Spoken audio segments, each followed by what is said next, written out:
الآن تحبس الأنفاس، هنا تكتب الأساطير، وهنا يرفع الكأس.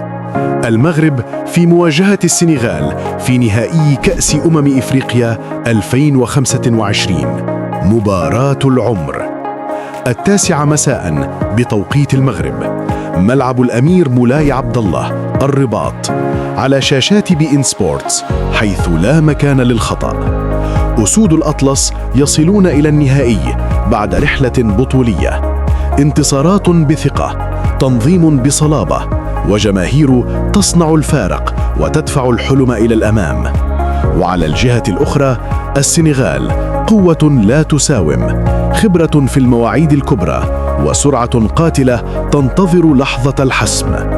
التاريخ بينهما لا يعرف الهدوء، صراعات، تفاصيل، ولقطات تغير مصير البطولات. الليلة لا يحسم شيء إلا بالإرادة.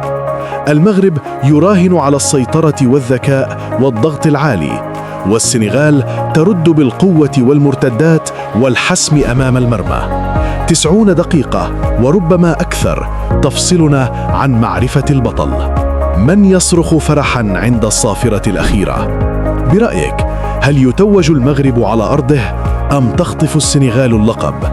ومن يسجل هدف التاريخ؟ اكتب توقعك الآن. حرارة، كأس، توقع الآن.